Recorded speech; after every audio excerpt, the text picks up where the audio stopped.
जय मसीह सबैलाई हुन्छ हामी वर्शिपमा जान्छौँ वर्शिपमा जानुभन्दा अगाडि चाहिँ म James the book of James 4 को 8 अनि 10 पढ्न चाहन्छु Draw near to God and he will draw near to you. Cleanse your hands, you sinners, and purify your hearts, you double-minded. And verse 10 मा भन्छ Humble yourselves in the sight of the Lord and he will lift you up. Amen. आज वर्शिपको मतलब नै आज हामी humble भएर आज हामी प्रभुको नजिक जानुपर्ने अन्त हाम्रो कतिवटा माइन्ड यताउता अहिले यो कोभिडले गर्दा धेरै आज मान्छे लसमा गइरहेको छ धेरै अब प्यानिक भइरहेको छ त्यसले गर्दा हामी चाहिँ जति सक्दो चाहिँ हम्बल नै भएर प्रभुको चरणमा आउनुपर्ने रहेछ भनेर यही यो वचनले यही सिकाउँदछ अन्त हुन्छ हामी वर्शिप गर्नेछौँ हालेलुया हालेलुया परमप्रभु परमेश्वर तपाईलाई धन्यवाद प्रभु आजमा चाहिँ हामी जस्तो अवस्थामा छु त्यस्तो तपाईँको चरणमा आउँदैछु प्रभु तपाईँलाई धन्यवाद भन्छु प्रभु तपाईँ महान हुनुहुन्छ परमेश्वर तपाईँले गर्नुभएको प्रेमको लागि धन्यवाद तपाईँले गर्नुभएको उपकारको लागि धन्यवाद भन्छ परमप्रभु साँच्चै नै परमेश्वर यो वर्ष गरेमा प्रभु तपाईँको आशीष बोल्छु तपाईँको आज साँच्चै नजिक आउन सकौँ परमेश्वर हामी आफै आफै नम्र तुल्याएर प्रभु साँच्चै नै हामी हम्बल भएर तपाईँको चरणमा आउनु चाहन्छु परमेश्वर धन्यवाद परमप्रभु साँच्चै नै परमेश्वर आराधना तपाईँलाई चाहन्छु सबै थोका लागि धन्यवाद परमप्रभु hallelujah bless bless bless the lord hallelujah प्रभु धन्यवाद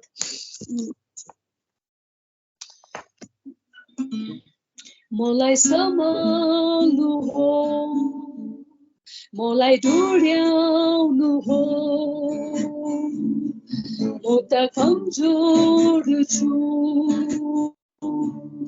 लडखडाउँदछु तपाईलाई नै थाहा छ कि म सक्दिन जिउन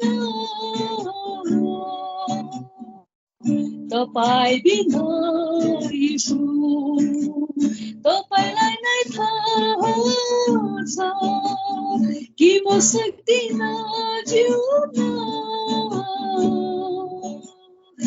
तपाईँ बिना यीशु प्रत्येक दिन सयौं बाधाहरूलाई सामना गर्न पर्दा यीशु दिनुहोस् तपाईँको समर्थ मलाई म विजयी बनाऊ प्रत्येक दिन हजारौं आवाजहरू गुन्जन्दछ यो मस्तिष्कमा तीमध्ये तपाईँको आवाजहरू म चिन्न सकौँ तपाईलाई नै थाहा छ कि म सक्दिन जिउन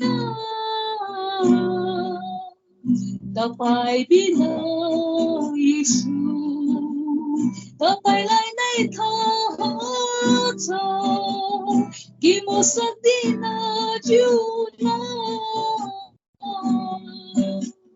तपाईँ बिना यीशु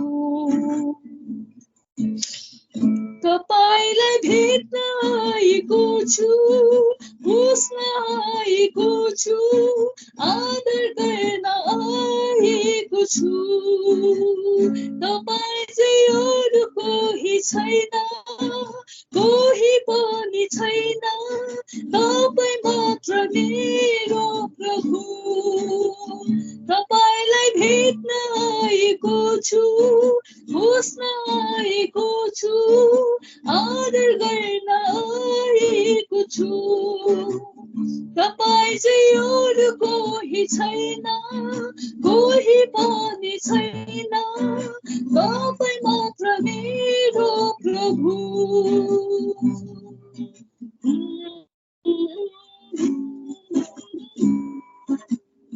Oh, hallelujah, Lord.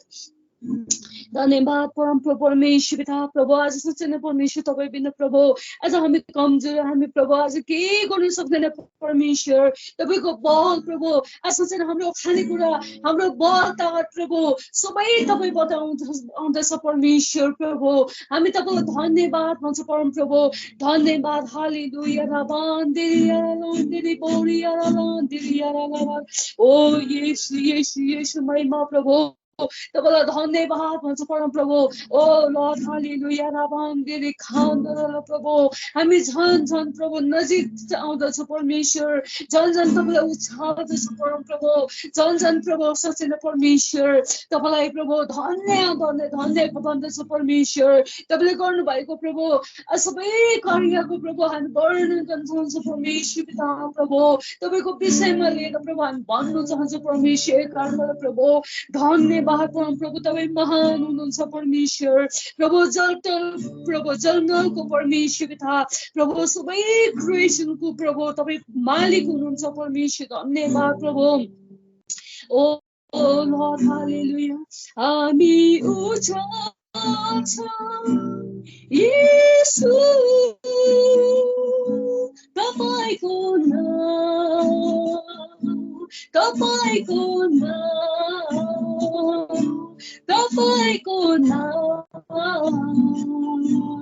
हामी उचाल्छौँ येशू तपाईको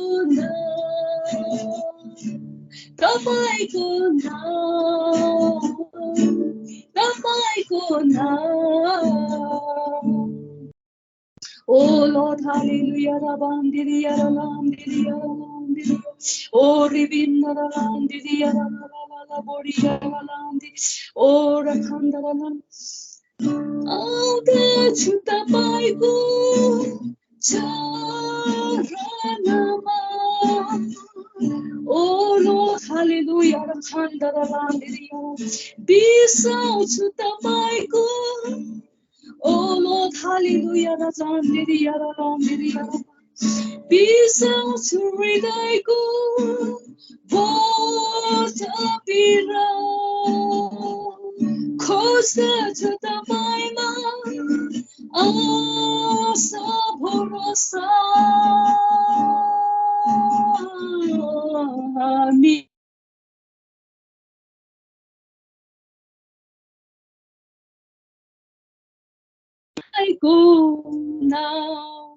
तपाईँको नाम मेरो हृदयले तपाईँलाई खोज्दछ मेरो आत्माले तपाईँलाई उचाल्छ मेरो बल मेरो शक्ति मेरो इच्छाको भक्ति तपाईँ नै हामी आउँदछौँ येशू तपाईँको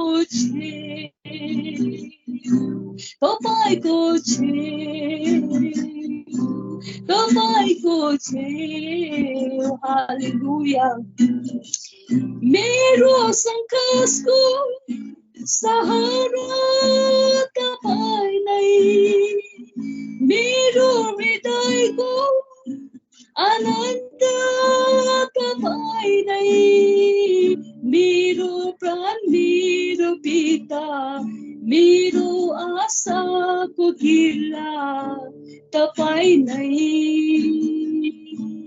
हामी पुकार्छौँ येशू पवित्र नाम पवित्र नाम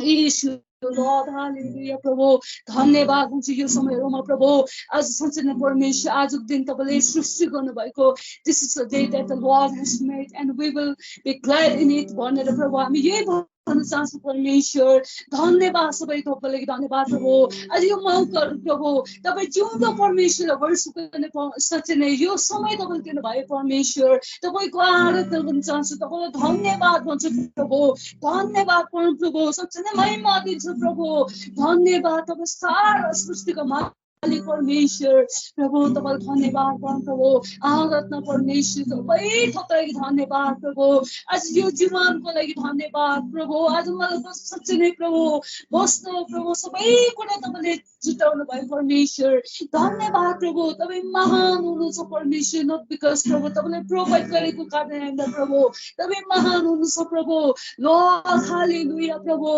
तपाईँ साँच्चै नै अलमाइटी गॉड हुनुहुन्छ देवहरू भन्ने पनि महान परमेश्वर हुनुहुन्छ प्रभु शक्तिशाली परमेश्वर and you are good God and you are great God भन्ने चाहन्छु परमेश्वर धन्यवाद परम प्रभु परमेश्वर लर्ड हालेलुया प्रभु राजाको राजा प्रभुहरूको प्रभु प्रभु तपाईँलाई धन्यवाद भन्छु प्रभु आज यो समय सबै रहन्छौँ आज साँच्चै परमेश्वर आज सुसाइनल दिँदै बस्न चाहन्छु सबै यीशुको नाममा आमेन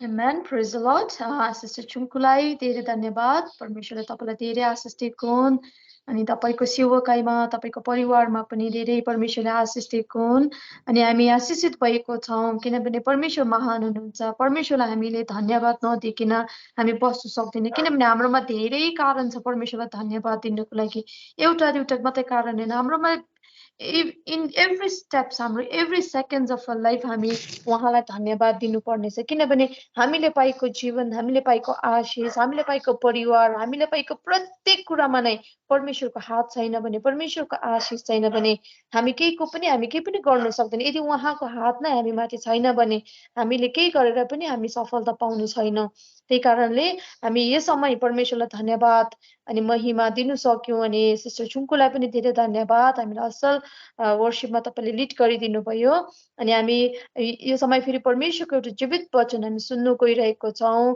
अनि उहाँको हामीलाई शरीरमा हामीलाई दिनोदिन हामीलाई खानु लाउनु पिउनुको लागि हामीलाई चाहिएको छ खाना चाहिन्छ हामीलाई तर आत्मिक जीवनमा पनि हामीलाई खाना दिनोदिन हामीलाई चाहिन्छ जसरी हाम्रो शारीरिक जीवनलाई हामीले हेल्दी बनाउनको लागि हामीले भिटामिन्स देखि लिएर मिठो मिठो खानादेखि लिएर खानु पर्छ भने हाम्रो आत्मिक जीवनलाई पनि हामीले असल वचनहरू हामी लिनुपर्छ त्यसलाई हामीले एक्सेप्ट गर्नुपर्छ अनि हामी त्यो वचनद्वारा हाम्रो हृदय तृप्त हुनेछ जबसम्म हामी परमेश्वरको वचन हामी सुन्दैनौं भने हामीले त्यसमा हामी केही पनि गर्न सक्दैनौं किनभने हामी भोका हुँदै जान्छ हामी दुर्बल हुँदै जान्छ कमजोर हुँदै जान्छ अनि हामी ढल्नु पनि सक्छ है त्यही कारणले हामी परमेश्वरको वचन यसगरी परमेश्वरको जीवित वचन उहाँ हामीलाई पास्टर योगेश राई सिलिगुडीबाट उहाँले दिनुहुन्छ अनि यो समय म पास्टरलाई दिन चाहन्छु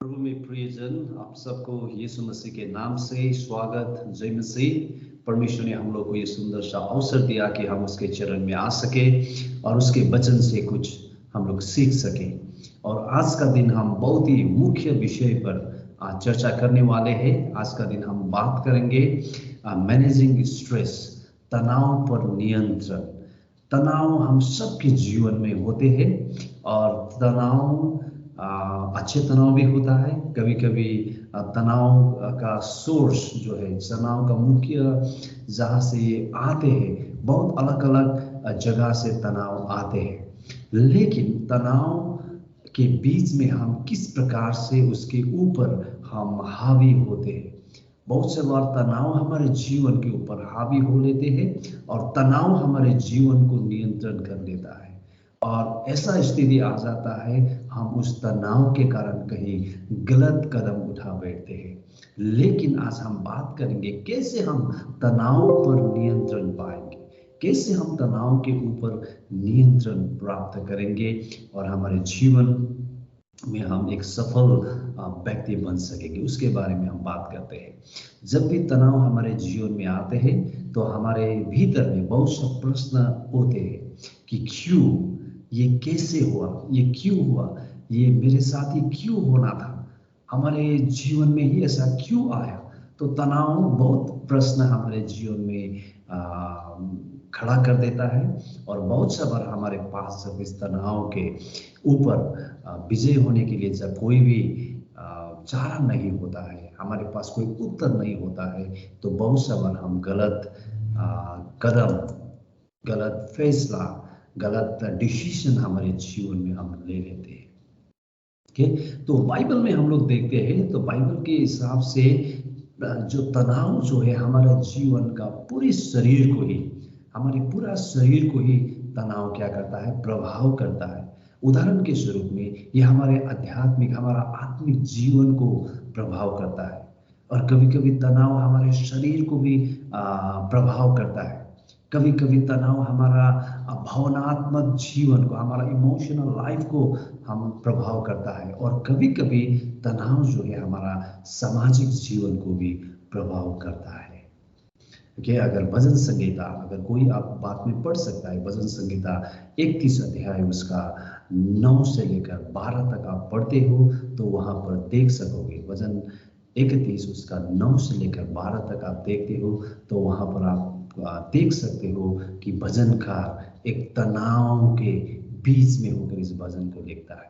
वो तनाव को अपने जीवन में महसूस करता है और तनाव के बारे में यहाँ पर लिखता है कि जब भी हम तनाव को नियंत्रण के बारे में बात करता है, मैनेजिंग और स्ट्रेस, तनाव को जब नियंत्रण करने के बाद हम लोग करते हैं तो मुझे लगता है कि परमेश्वर के वचन हमारे लिए सबसे बड़ी, सबसे बेहतरीन, सबसे अच्छा पुस्तक जो है वो परमेश्वर का वचन है ना। क्योंकि इस दुनिया में जितने भी हमारा पहचान का लोग है, जितने भी एक्सपर्ट्स लोग हैं, जितने भी एक्सपर्ट लोग हैं, जितने भी हमारा पहचान का लोग है, जितने भी हमारा गुरुजन है, इन सबसे बेहतर हमको निर्माण करने वाला हमारा निर्माता, हमको सृष्टि करने वाला हमारा सृष्टिकर्ता जो है, वो सृष्टिकर्ता हमको और आपको सबसे अच्छी तरह से पहचानता है। इसीलिए मुझे लगता है कि हमको इस तनाव में, हमारा तनाव को नियंत्रण करने के लिए सबसे अच्छा सहायक जो है, सबसे अच्छा व्यक्ति और सही व्यक्ति केवल और केवल परमेश्वर है। कि रोमी 8 का 18 पद भी अगर आप पढ़ते हो तो वहां पर ऐसा लिखा है, क्योंकि मेरे विचार में इस समय की हमारे यातनाएं प्रकट होने वाली भावी महिमा के आगे कुछ भी नहीं है। जो महिमा हमारे आगे में आने वाला है, जो परमेश्वर का तेज महिमा हम लोग देखने वाला है, उसके आगे में जो वर्तमान हमारा परिस्थिति जो है, वर्तमान हमारा तनाव जो है, वर्तमान हमारा ये बिगड़ा हुआ स्थिति जो है, दुख जो है, कलेश जो है, वो परमेश्वर का जो आने वाला महिमा के सामने में कुछ भी नहीं है बोल के रोमी का किताब 8 का 18 पद कहता है। और हम लोग देखते हैं चाहे समस्या, दर्द, इसका एक उद्देश्य जो होता है, इसका उद्देश्य यही होता है कि सर्वशक्तिमान परमेश्वर के करीब ले जाना। जो भी दुख और तकलीफ हमारे जीवन में आता है उसका एक ही उद्देश्य है, वो उद्देश्य हमको परमेश्वर से दूर ले जाना नहीं है। दुख और समस्या हमारे जीवन में जो आता है उसका उद्देश्य हमको खत्म करना, हम लोग को नाश करना, हम लोगों को परमेश्वर से दूर ले जाना नहीं है। लेकिन उसका उद्देश्य एक ही होता है और उसका उद्देश्य ये है कि हम परमेश्वर के करीब जा सके, हम परमेश्वर हमारे सृष्टिकर्ता के निकट जा सके और हम परमेश्वर में बढ़े। तो यही समस्या का एक जो उद्देश्य जो है हमारे जीवन में जो भी होता है, ये एक नंबर उद्देश्य होता है। और हम लोग बाइबल देखते हैं तो हमारा प्रभु यीशु मसीह स्वयं ने भी उसके जीवन में कठिन समय का सामना किया।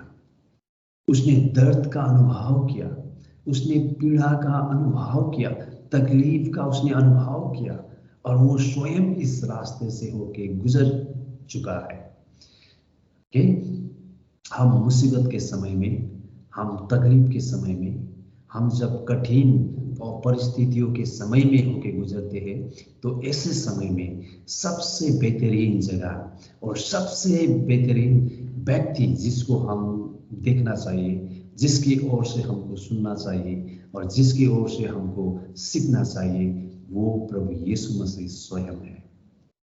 वो प्रभु यीशु मसीह स्वयं है। ओके, तो तनाव के बारे में आज हम लोग और भी आगे चर्चा कर रहे हैं। तो जब हम तनाव के बारे में और चर्चा करते हैं तो तनाव का कारण किस कारण हो सकता है मनुष्य का जीवन में तनाव आ जाता है, स्ट्रेस आ जाता है? जब हम तनाव के बारे में देखता है तो बहुत सा बार तनाव अपने गलती के कारण भी तनाव आता है ना? कभी कभी तनाव दूसरों का गलती के कारण तनाव आ जाता है, कभी कभी गलत सोच के वजह से भी तनाव आ जाता है, कभी कभी तनाव बीमारी की वजह से आ सकता है, कभी कभी तनाव मृत्यु के वजह से भी तनाव आता है, और कभी कभी तनाव जब संबंध बिगड़ जाता है, किसी दो व्यक्ति के बीच में का जब संबंध टूट जाता है तो ऐसे अवस्था में भी तनाव बढ़ता है, तनाव मनुष्य के जीवन में आता है। और अगर वर्तमान समय में हम विचार करते हैं तो वर्तमान समय में बीमारी सबसे बड़ा तनाव का कारण है, बीमारी और मृत्यु। हमको पता है कि हमारे बीच में बहुत सा लोग ये कोविड के कारण इस बीमारी का शिकार हो गया है, और बहुत सा लोग इस कोविड के कारण वो लोग चले गए हैं, और उन लोगों का मृत्यु के कारण और उन लोगों का बीमारी के कारण अभी परिवार में, मंडली में और परिवार का सदस्यों के बीच में क्या है? तनाव है, तनाव। और बाइबल में हम लोग कुछ बात देखेंगे कि तनाव क्या कुछ करवाता है। ओके, बाइबल से हम लोग कुछ खंड को देखेंगे कि तनाव क्या कुछ करवाता है। हम लोग जब बाइबल में देखते हैं तो तनाव के बारे में सबसे पहले उत्पत्ति 4 अध्याय, जैसे हम उत्पत्ति 4 अध्याय बोलते हैं, शुरू का किताब 4 अध्याय, तो 4 अध्याय में हम देखते हैं कि वहां पर एक तनाव को हम देखते हैं। एक भाई और दूसरे भाई के बीच में एक तनाव सृष्टि होता है। आप सबको पता है किसका कहानी है? हाँ जी, ये कैन और हाबिल का बारे में है। कैन और हाबिल दोनों ने ही परमेश्वर के आगे में बलिदान लेके आए, और एक का बलिदान, हाबिल का बलिदान ग्रहण हुआ, लेकिन कैन का बलिदान ग्रहण नहीं हुआ। और जब कैन का बलिदान ग्रहण नहीं हुआ परमेश्वर के सामने, तो कैन, हम लोग देखते हैं, स्ट्रेस हो गया, उसको वो तनाव में आ गया, दुखित हो गया, वो अपने आप को छोटा महसूस करने लगा, अपने आप को इंफीरियर इंग्लिश में बोलते हैं, अपने आप को वो घृणित सोचने लगा कि मेरा चढ़वाहा, मैंने जो चढ़ाया था, मेरा बलिदान क्यों ग्रहण नहीं हुआ। तो वो दुखित होने लगा, अपने आप को वो छोटा सोचने लगा, इसलिए उसने अपने भाई के प्रति क्या होने लगा? उसका तनाव सृष्टि होने लगा। और अंत में जाके हम देखते हैं कि कैन ने एक गलत कदम उठाया, कैन ने एक गलत फैसला उठाया, और हमको पता है कैन ने हाबिल अपने भाई को बुलाया खेत में, और खेत में ले जाके क्या किया? उसको जान से मार दिया, उसका हत्या कर दिया। तो यहाँ पर क्या देखते हैं? एक तनाव जब उसके जीवन में आया, कैन के जीवन में जब तनाव आया तो उसने हत्या किया। और दूसरे व्यक्ति देखते हैं, दूसरे व्यक्ति के जीवन देखते हैं, हम दाऊद के जीवन को देखते हैं। अगर आप दूसरा सामुएल 11 और 12 अध्याय को पढ़ते हो तो वहां पर दाऊद के बारे में लिखा है। हम सबको पता है दाऊद परमेश्वर का कितना अच्छा व्यक्ति था। इंग्लिश में बोलता है David was man behind God's own heart. परमेश्वर का अपना मन का आदमी कौन था? ये दाऊद था। लेकिन होने के बावजूद भी हम लोग को पता है दाऊद एक गलत काम कर बैठते हैं, दाऊद व्यभिचार कर बैठते हैं, और उस व्यभिचार का फल हम लोग को पता है, दाऊद का एक नाजायज क्या हो जाता है? संबंध हो जाता है बेर्शेबा से। और उसके बाद हम लोग को पता है दाऊद क्या करता है? तनाव में आ जाता है। उसको पता चलता है कि बेर्शेबा अभी प्रेग्नेंट है, वो गर्भवती है, और कुछ समय बाद उसका बच्चा होने वाला है। तो उसने क्या किया? तनाव में आने लगा, और तनाव में आके उसने क्या किया? अपने स्ट्रेस में, तनाव में क्या किया? छुपके उस स्त्री का पति उरिया को क्या किया? युद्ध में अकेले आगे भेज के उसको हत्या कर दिया। देखिए, तो दाऊद ने भी जब तनाव में आया तो उस तनाव के बीच में क्या किया? उसने हत्या का काम किया है। व्यभिचार का तो काम हुआ ही हुआ है, लेकिन उसके साथ साथ उसने क्या किया? हत्या भी किया। तो जब हम तनाव में आ जाते हैं तो तनाव में बहुत सा गलत डिसीजन हम लोग ले बैठते हैं। तनाव में आके हम बहुत सा बार गलत निर्णय, गलत काम हम लोग कर बैठते हैं। उसी तरह से आज जब हम प्रेजेंट सिचुएशन, अभी वर्तमान परिस्थिति को देखते हैं तो तनाव में आके बहुत सा लोग बहुत सा गलत फैसला ले रहा है, गलत निर्णय अपने जीवन में ले रहा है, गलत डिसीजन जिसको हम बोलते हैं, गलत डिसीजन अपने जीवन में ले रहा है। तनाव, क्योंकि बीमारी के कारण बहुत सा बड़ा तनाव। कल परसों का न्यूज में हम लोग को देखने को मिला, सिलीगुड़ी में एक लड़की जिसको कोविड पॉजिटिव हो गया, और कोविड पॉजिटिव होने के बावजूद जब उसको पता चला कि वो कोविड पॉजिटिव है तो घर में आके उसने क्या किया, सुसाइड कर लिया, आत्महत्या कर लिया, खुद को फांसी लगा के उसने आत्महत्या किया। देखिए, तो क्या ये सही था? क्या कोविड ऐसा बीमारी है जो बीमार से कभी कोई चंगा नहीं होता है? हम लोग को रिकवरी रेट देखते हैं तो मरने वाला से ज्यादा बांचने वाला का संख्या ज्यादा है। तो कोविड ऐसा कुछ प्राणघातक बीमारी है, लेकिन उसके बावजूद भी इससे ऐसा नहीं है कि जो उसको भी इसको लग जाएगा वो मर जाएगा, ऐसा नहीं है। बहुत सा लोग बचा हुआ है, बहुत सा लोग बच रहा है, बहुत सा लोग को रिकवरी हो रहा है। तनाव, देखिए, तो जब तनाव में आ गया तो ऐसा फैसला किया, एक गलत फैसला किया, और उसकी वजह से अभी उसका पूरा परिवार फिर तनाव में है। मैं, हमारा बेटी ने ऐसा काम किया, हमारा बेटी ने क्यों ऐसा किया, अभी तनाव में है। कल परसों दिन का एक मेरा दोस्त, उसका बेटा 22 साल का लड़का, उसने सुसाइड किया। कितना बड़ी दुख का बात है, 22 साल का लड़का सुसाइड कर लिया, और उसका अभी माँ बाप का हालत बहुत ही खराब है। और ये सब बात कैसे हुआ? क्योंकि जब वो लोग तनाव को उन लोगों ने नियंत्रण नहीं कर पाया।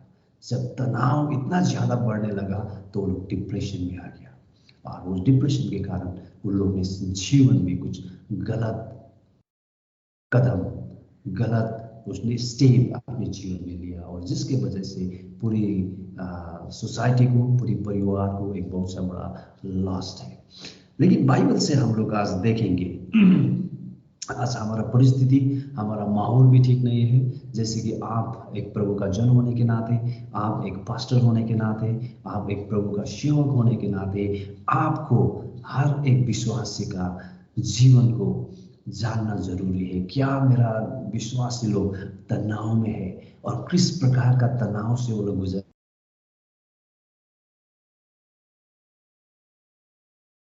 ईश्वर का वचन से क्या राहत उन लोगों को दे सकता हूँ। ऐसे स्थिति में मैं किस तरह से प्रभु का वचन उन लोगों को दे सकता हूँ, ताकि वो लोग इस तनाव के बीच में भी परमेश्वर का महिमा अपने जीवन से करें।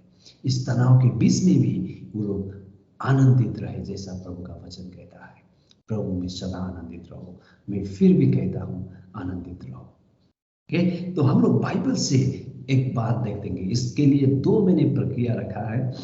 तनाव के समय में हम लोग को क्या करना है। तनाव के समय में करने के लिए अगर हम लोग योगा वगैरह देखते हैं तो बहुत सा योगा है जो आप लोग तनाव को, स्ट्रेस को कम करने के लिए वो लोग करता है। कोई सुबह के समय, कोई शाम के समय में, कोई 2 किलोमीटर, कोई 5 किलोमीटर चलता है, जिससे स्ट्रेस कम होता है। कोई गेम्स खेलता है, कोई इंडोर्स गेम, कोई आउटडोर गेम, ताकि वो अपने तनाव को कम कर सकता है। कोई कॉमेडीज, मूवीज वगैरह देखता है ताकि वो लोग हंसे और उसका तनाव को लोग कम कर सके। ओके, लेकिन मैं बाइबल से मैं 2 बात करना चाहता हूँ। जब आप तनाव में होता है तो आपको क्या करना चाहिए। जब आप आत्मिक तरीका से, आप स्पिरिचुअली जब आप तनाव में होते हैं तो आपको क्या करना चाहिए। मैं बाइबल से 2 बात कहना चाहता हूँ। नंबर 1, इब्रानी का किताब 12 अध्याय उसका 1 और 2 को पढ़े। इब्रानी, जब आप तनाव में होते हो, जब आप तनाव में है, तनाव महसूस कर रहे हो, तो उस समय में हम आपको क्या करना चाहिए। हिब्रू का किताब उसका 12 अध्याय उसका 1 और 2 पद पढ़े। मैं आप लोगों के लिए पढ़ता हूँ। यहाँ पर ऐसा लिखता है, इस कारण जबकि गवाही का ऐसा बड़ा बादल हमको घेरे हुए है, तो आओ हम एक रोकने वाले वस्तु को, उलझने वाले पापों को दूर करके वह दौड़ जिसको हमारे दौड़ने से धीरज से दौड़े। है ना, जो दौड़ को हम दौड़े धीरज से दौड़े। और 2 में कहता है और विश्वास का करता और सिद्ध करने वाला यीशु की ओर ताकते रहे। यहाँ पर बहुत अच्छा वचन कहता है, जब आप तनाव में होते हैं, जब आप प्रेशर में होता है, किसी प्रकार का तनाव में होते हैं, जब आप उस तनाव से जूझ रहे होते हैं, तो उस समय में हमको क्या करना चाहिए? यहाँ पर बाइबल कहता है कि हमारा विश्वास का करता यीशु की ओर ताकते रहे, यीशु की ओर ताकते रहे।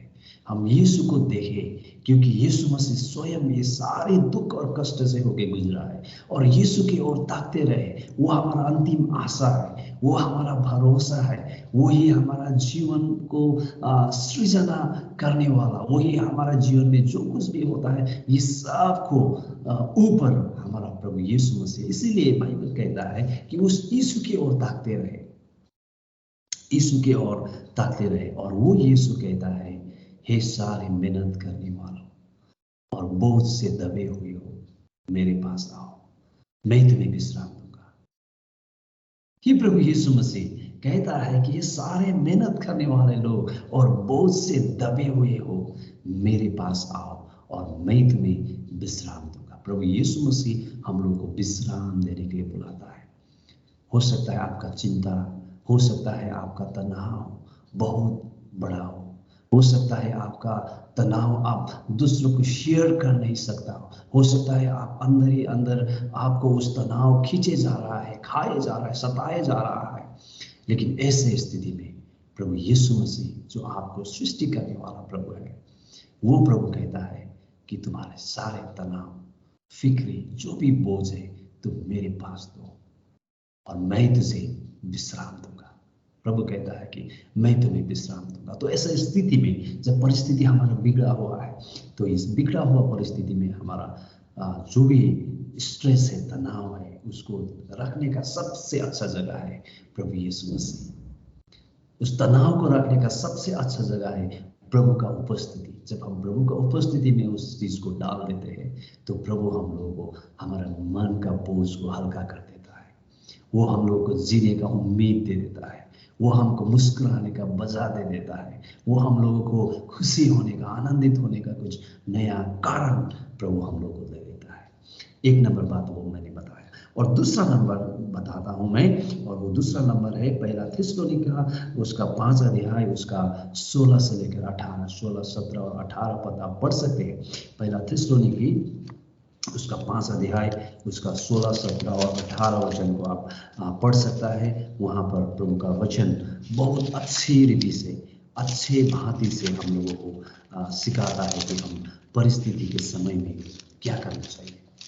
परिस्थिति के समय में जब हमारा परिस्थिति बिगड़ा हुआ है, तो ऐसे स्थिति में जब हम लोग तनाव में है, तो ऐसे में मुझे क्या करना चाहिए। वहाँ पर प्रभु का वचन कहते हैं कि, वहाँ पर प्रभु का वचन कहता है कि सदा आनंदित रहो। और कोई ट्रांसलेशन में ऐसा कहता है कि आशा में आनंदित करो, आनंदित करो और निरंतर प्रार्थना करते रहो और सब बातों में प्रभु को क्या करो, तुम धन्यवाद करो, क्योंकि परमेश्वर का इच्छा तुम्हारे जीवन में यही है। परमेश्वर का इच्छा तुम्हारे जीवन में यही है। तो मेरे प्रियो, मैं तनाव के विषय में आज आप लोग से बात कर रहा हूँ। मैं आप तनाव के विषय में बात कर रहा हूँ। आजकल शायद बहुत ही कम लोग होगा जो तनाव में नहीं है। बहुत से लोग तनाव में है, बहुत से लोग तनाव के बीच में होकर गुजर रहा है।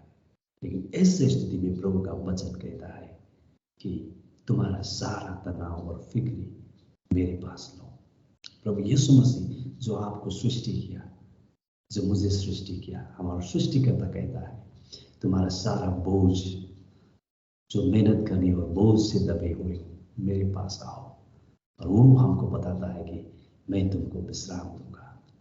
और प्रभु का वचन यही कहता है कि निरंतर तुम सदा आनंदित रहो और सब समय प्रार्थना करते रहो, और तुम्हारा जो भी चिंता का विषय है वो प्रभु पर डाल दो, क्योंकि प्रभु का इच्छा यही है। आमीन। प्रभु आप सबको बहुत है कि आशीष करे, और आपका जो भी चिंता है, जो भी फिक्र है, जो भी तनाव है, यीशु मसीह को देखें और यीशु मसीह के ऊपर डाल दें, और वो हम लोगों को विश्राम देगा। प्रभु आप सबको आशीष करें। जब तक हम दोबारा फिर दूसरा वीडियो के साथ नहीं मिलेंगे तब तक सही सलामत रहे, प्रार्थना करते रहे और प्रभु में आनंदित रहे। Thank you, God bless you. जय मसीह।